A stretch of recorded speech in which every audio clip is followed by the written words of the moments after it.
잠언 23장 24절에서 25절 말씀입니다.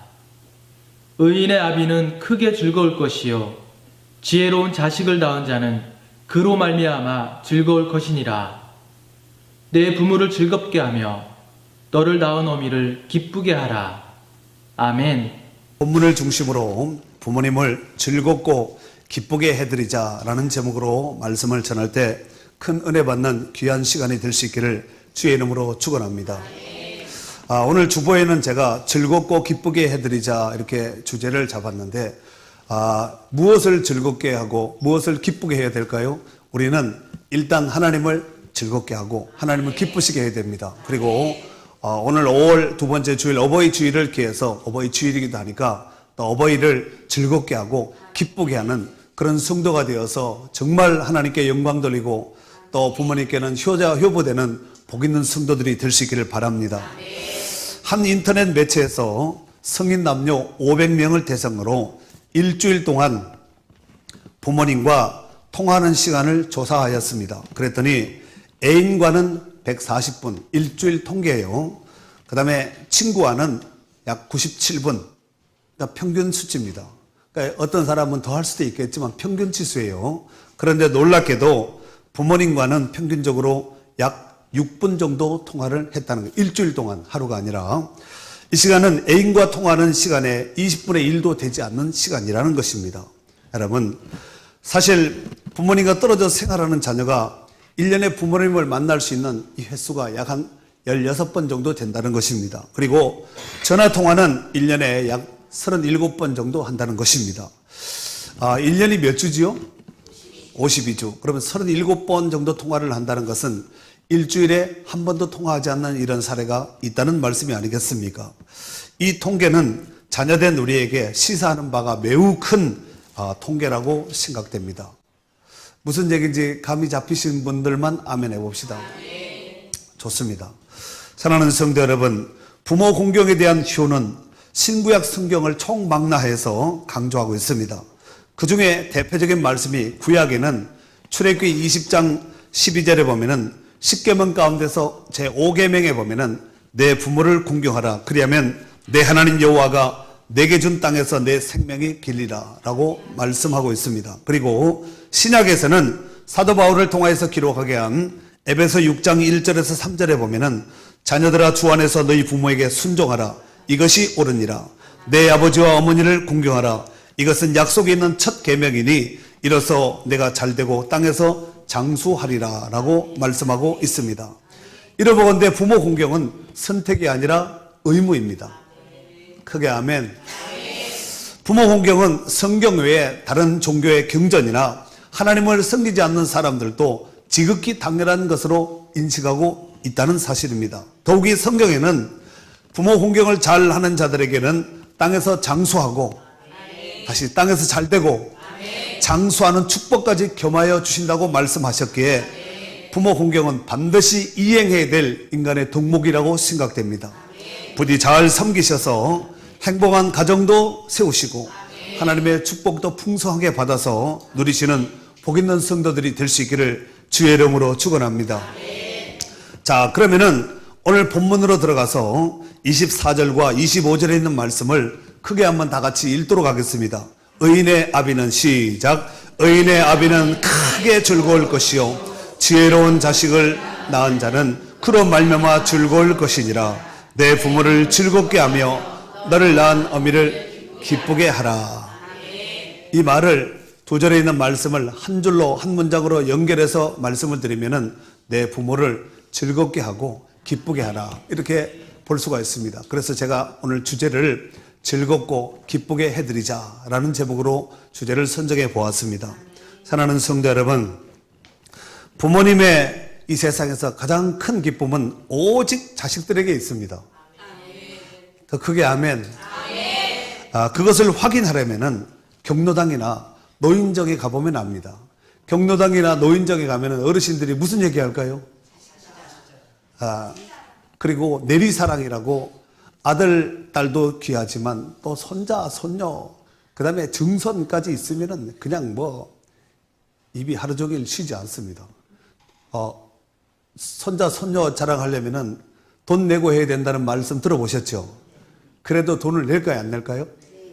돈을 내든 안 내든 하여튼 일단 자랑하고 보는 거죠. 말은 그렇지만. 그리고 어르신들의 핸드폰을 딱 열어보면은 배경사진이 보통 뭐가 있을까요? 손주, 손자, 손녀, 자녀가 이제 자녀들이 이렇게 있죠. 그게 없는 분들은 꽃을 보통 이렇게 해놓습니다. 꽃, 빨간 꽃 이렇게 좀 색깔 짙은 걸로. 성경은 그런 부모님을 즐겁고 기쁘게 해드리라고 말씀하고 있습니다. 그렇게 하시기를 원하시는 분들만 크게 아멘. 더 크게 아멘. 이스라엘 사회에서는 가장 큰 복으로 여기는 것이 있는데 그것은 바로 많은 후손들을 두는 것과 자녀를 많이 두는 것과 그 다음에 그 후손들이 잘 되어서 정말 하나님의 축복받는 것을 이걸 가장 큰 축복으로 여기고 있습니다. 우리와는 조금 좀 약간 좀 반대지요. 우리는 적게 낳고 자녀가 잘 되기를 바라는 거야. 많이 낳고 잘 되는 것은 이스라엘 사람들의 그 이스라엘 사회 문화권이고 우리는 적게 낳든가 안 낳고 자녀들이 잘 되기를 바라는 거예요. 뭔가 좀 문제가 있는 것 같습니다. 시편 127편 3절 이하에 보면은 보라 자식들은 여호와의 기업이요 태에 열매는 그의 상급이로다. 젊은 자의 자식은 장사의 수중의 화살 같으니 이것이 그의 화살통에 가득한 자는 복되도다. 어떻게 된 자? 가득한 자. 전통에 장군들이 장수들이 가지고 있는 화살 있지요. 살. 이것이 전통에 꽉 찬 사람은 복이 있는 사람이라는 것입니다. 그들이 성문에서 그들의 원수와 담판할 때 수치를 당하지 아니하리로다. 최소한 자녀를 많이 둔 자는 수치를 당하지 않고 험한 꼴을 안 당할 수 있다는 것, 사람들로부터. 아멘. 일찍이 하나님께서 믿음의 조상 아브라함에게 축복하신 말씀이 바로 창세기 12장 2절에 보면은 내가 너로 큰 민족을 이루고, 큰 민족이면은 사람이 많다는 얘기예요, 적다는 얘기예요? 많은 사람, 많은 민족을 이루고 내게 복을 주어 내 이름을 장대하게 하리니 너는 복이 될지라 그랬습니다. 그리고 이 아브라함을 좀 더 거슬러서 올라가서 이제 창세기 1장 28절에 보면은 자녀 축복은 하나님의 원초적인 축복입니다. 그래서 하나님이 그들에게 복을 주시며 하나님이 그들에게 이르시되 생육하고 번성하여 땅에 충만하라 그랬습니다. 생육, 번성, 충만하는 것은 하나님의 뜻입니다.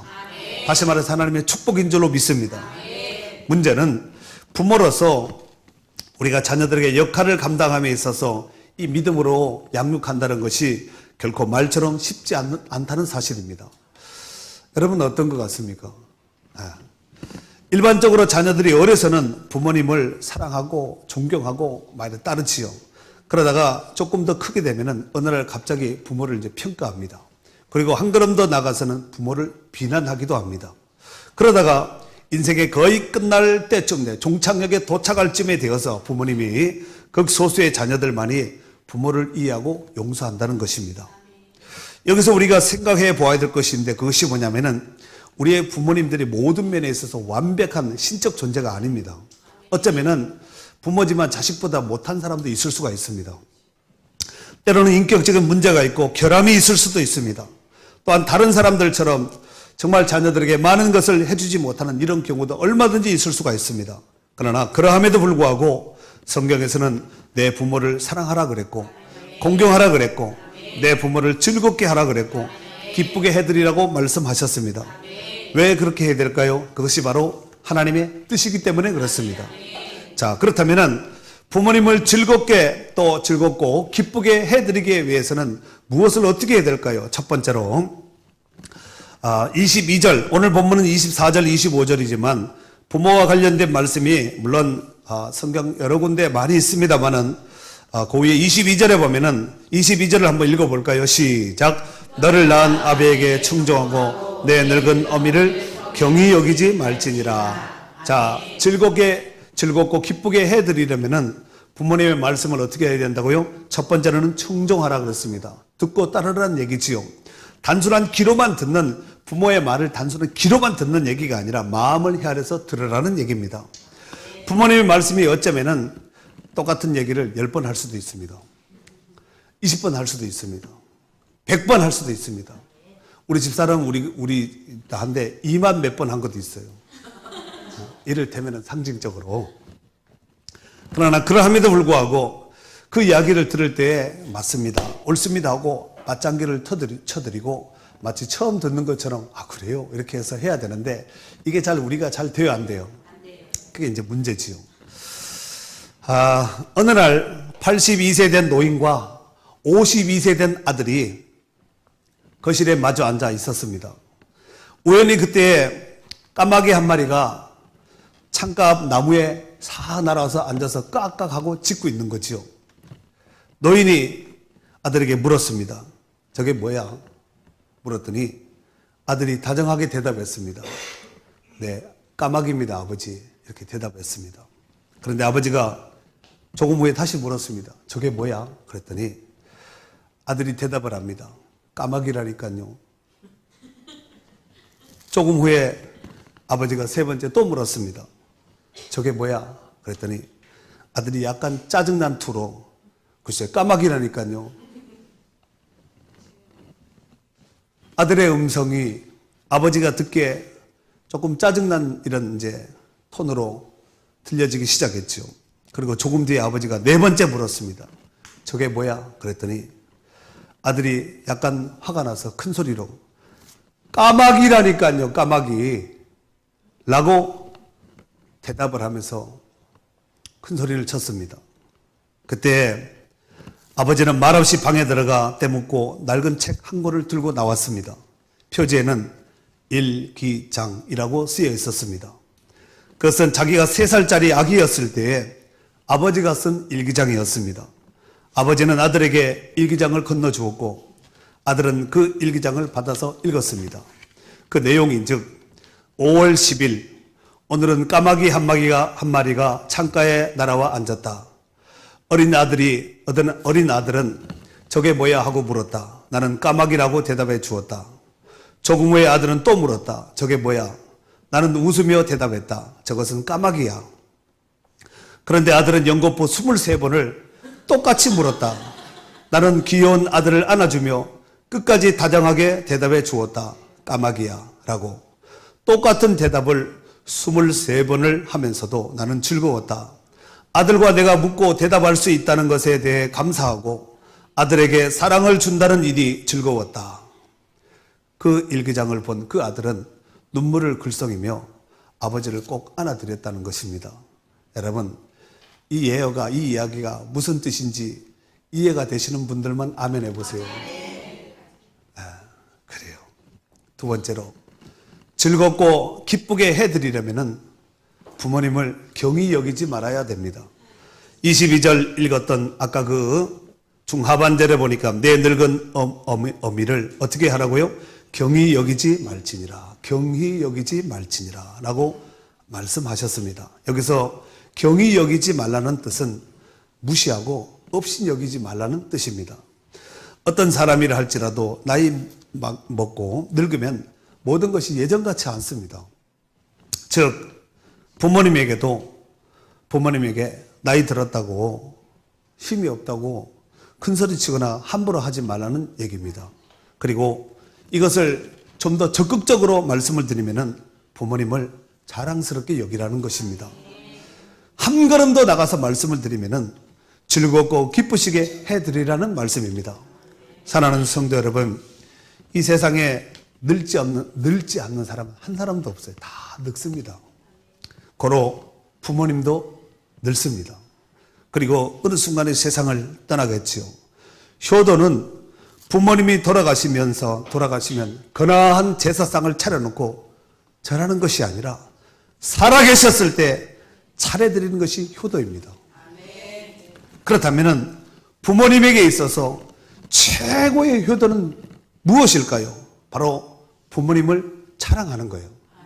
사실 우리 부모님이 많이 못 배운 부모도 있을 수가 있고 또 다른 부모에 비해서 뭐 여러 가지 모양이나 여러 가지 면에 있어서 뒤처지는 부분이 얼마든지 있을 수가 있거든요. 그런데 부모라는 그 자체는요, 하나님의 영광 하나님께서 권위를 입혀 주신 거예요. 그러니까 부모된 그 자체는 이미 자녀들로부터 다른 사람은 몰라도 자기 자식이 자기 부모를 공경 안 하면 누가 공경하겠어요? 아니, 자기 자식이 부모를 함부로 하는데 어떤 사람이 그 부모를 존경하고 공경하겠냐 이거지요. 여러분, 그래서 부모님을 자랑하는 것은 절대로 부끄러운 일이 아니에요. 그리고 부모님의 자녀인 것을 자랑스럽게 여기는 것이 효도입니다.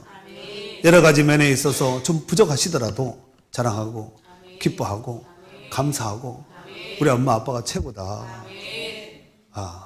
그리고 정말 그것을 기쁘게 여기고 감사하는 마음으로 섬기는 자가 효자, 효부, 성도인 줄로 믿습니다. 사랑하는 성도 여러분, 우리가 신앙생활을 잘하는 것도 마찬가지입니다.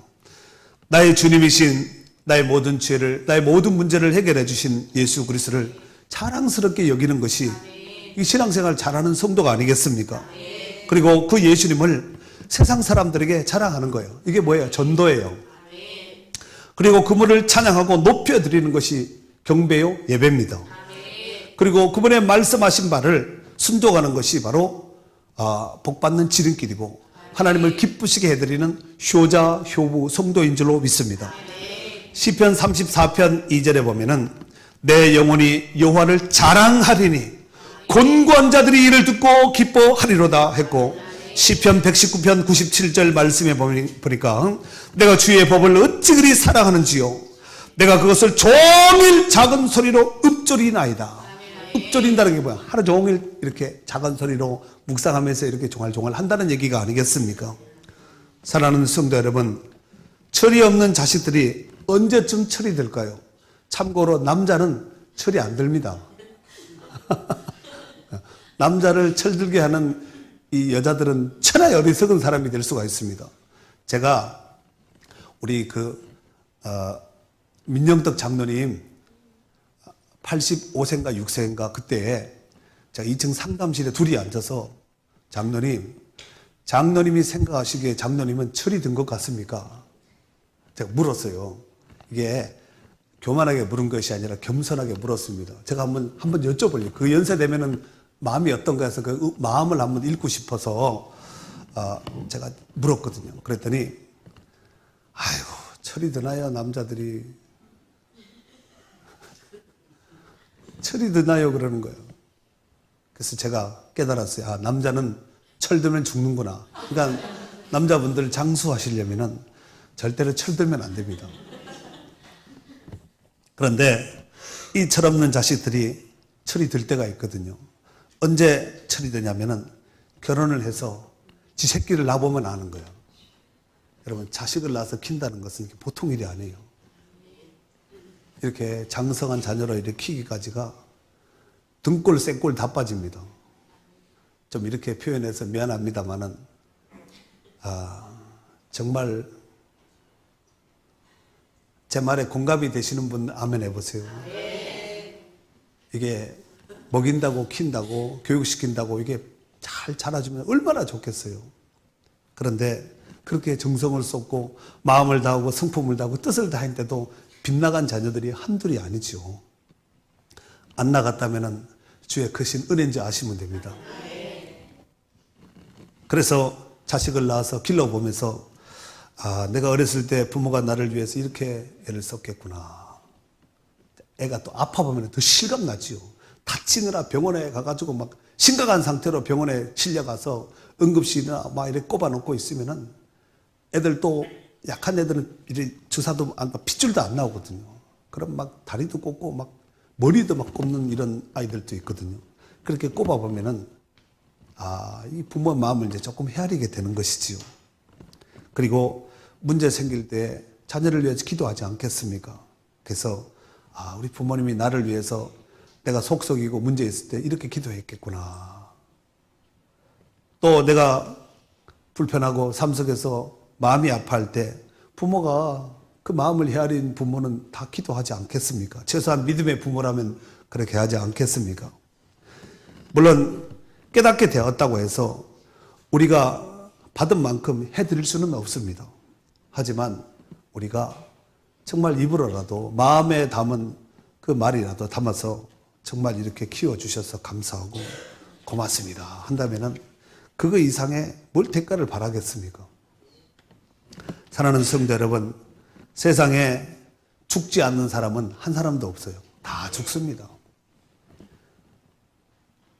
모든 사람은 한 번 죽는 것은 하나님이 정한 이치라고 말씀하지 않았습니까? 고로 부모님도 늙고 어느 순간에 병들어서 내지는 어떤 연유를 통해서든 한 번 다 죽게 되지요. 그런데 자녀들은 우리 부모님은 한참 더 사실 것이라고 항상 생각하는 거예요.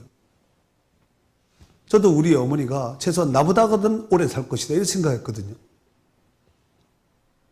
말이 좀 이상하네. 네, 그렇게 될 수도 있죠. 네. 최소한 제가 어느 정도 결혼도 하고 어느 정도 나이가 되게 보통 우리가 보았을 때 그 정도까지는 한 70이나 80이나 요즘 같은 100세 시대라고 하는데 80 이상은 살지 않겠나 이렇게 생각을 했는데 저보다도 젊었을 때 돌아가신 거예요. 그러니까 예측 불허입니다. 예측 불허의 인생을 우리가 살아가고 있다는 것입니다. 여러분, 죽음의 날이 우리 생각보다가 훨씬 더 일찍이 찾아올 수 있다는 것도 오늘 어버이 주일을 기해서 다시 한번 생각해 볼 필요가 있다고 생각됩니다. 그러므로 효도하는 것은 내일의 문제가 아니라 오늘의 문제요, 지금의 문제라고 생각됩니다. 제가 설교하면서 철이 좀 들은 것 같지요. 효도는 내일 하는 것이 아니라 지금 하고 오늘 해야 될 문제라는 것입니다.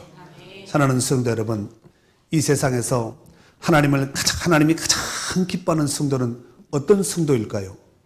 아까 제가 예배 시작하면서 레위기 19장 3절에 있는 말씀을 임내송 하면서 바로 제가 읽으면서 들어갔는데 너희 각 사람은 부모를 경외하고 누구를 경외하라고요?